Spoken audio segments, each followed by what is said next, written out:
Hi hello மக்களே, நாம் இன்னைக்கு இந்த வீடியோவில் பார்க்க போகிற வெர்ஷன் யாருன்னு பார்த்தீங்கன்னா, இப்போ உள்ள இளைஞர்களுக்கும் சரி, நீ வருங்காலத்தில் வரப்போகிற இளைஞர்களுக்கும் சரி, ஒரு இன்ஸ்பிரேஷனாக இருக்கக்கூடிய ஒரு வெர்ஷனை பற்றி தான் இந்த வீடியோவில் பார்க்க போகிறோம். இந்த வீடியோ பார்த்தீங்கன்னா போர் அடிக்காமல் இன்ட்ரெஸ்டிங்காக மோட்டிவாக வேற லெவலில் ரெடி பண்ணி கொண்டு வந்திருக்கேன். இந்த வீடியோவை ஸ்கிப் பண்ணாமல் கடைசி வரைய பாருங்க. சரி, வாங்க வீடியோக்குள்ளே போகலாம்.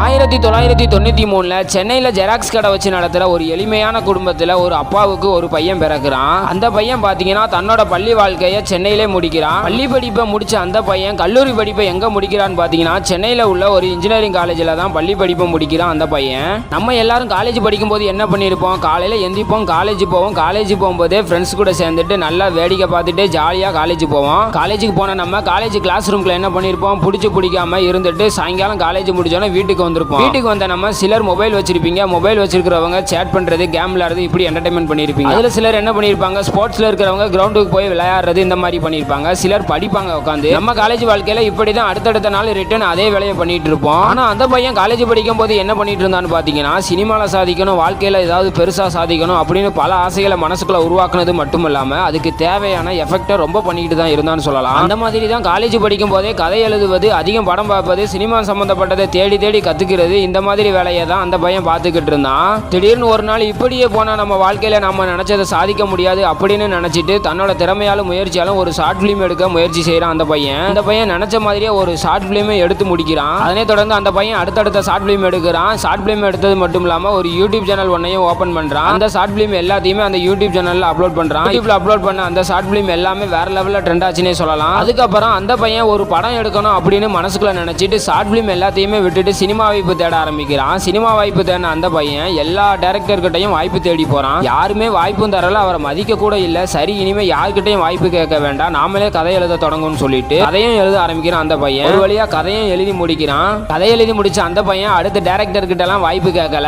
நேரா படம் தயாரிக்கிற ப்ரொடியூசரை சந்திக்க போறான். அப்படிதான் ஒரு ப்ரொடியூசர் கிட்ட வாய்ப்பு கிடைக்குது. அந்த ப்ரொடியூசர் அந்த பையன் கிட்ட ஏதாவது டைரக்டர் கிட்ட நீ அசிஸ்டண்டா ஒர்க் பண்ணிருக்கான்னு கேட்கிறாரு. அதுக்கு அந்த பையன் நான் யார்கிட்டயுமே ஒர்க் பண்ணல சார் அப்படின்னு சொல்றான். அதுக்கு அந்த ப்ரொடியூசர், நீ யார்கிட்டயுமே அசிஸ்டன்ட் டைரக்டராக ஒர்க் பண்ணல, எப்படி நான் உன்னை நம்பி உனக்கு வாய்ப்பு கொடுக்கறது அப்படின்னு அந்த ப்ரொடியூசர் அந்த பையனை பார்த்து கேட்கிறாரு. அதுக்கு அந்த பையன் இருந்துகிட்டு, சார் நான் யார்கிட்டயும் அசிஸ்டண்டா மட்டும் தான் ஒர்க் பண்ணல, ஆனா 3 ஷார்ட் பிலிம் பண்ணியிருக்கேன், அந்த ஷார்ட் பிலிமை பாருங்க அப்படின்ட்டு அந்த பையன் வந்து அந்த ப்ரொடியூசர் கிட்ட அந்த ஷார்ட் பிலிமை காட்டுறான். அந்த ப்ரொடியூசர் அந்த ஷார்ட் பிலிம் எல்லாத்தையுமே பார்க்குறாரு. அந்த ஷார்ட் பிலிமை பார்த்து அந்த ப்ரொடியூசருக்கு அந்த பையன் மேலே கொஞ்சமாக நம்பிக்கை வருது.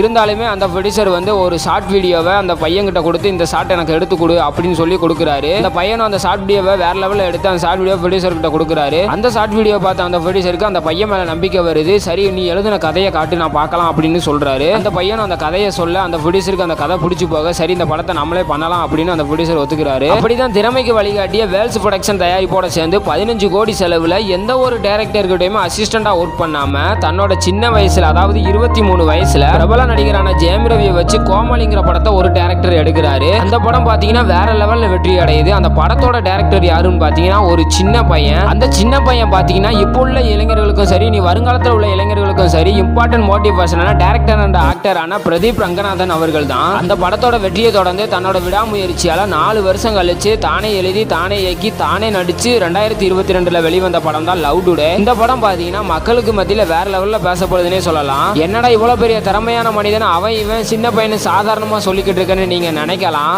அப்படி நினைச்சீங்கன்னா உங்ககிட்ட நான் ஃபர்ஸ்ட் சாரி கேட்டுக்கிறேன். இந்த வீடியோக்காக மட்டும்தான் நான் அந்த வார்த்தையில யூஸ் பண்ணேன். டைரக்டர் பிரதீப் ரங்கநாதன் அவர் வந்து எனக்கு இன்ஸ்பிரேஷன் தான், எனக்கு அவர் குரு மாதிரினே சொல்லலாம்.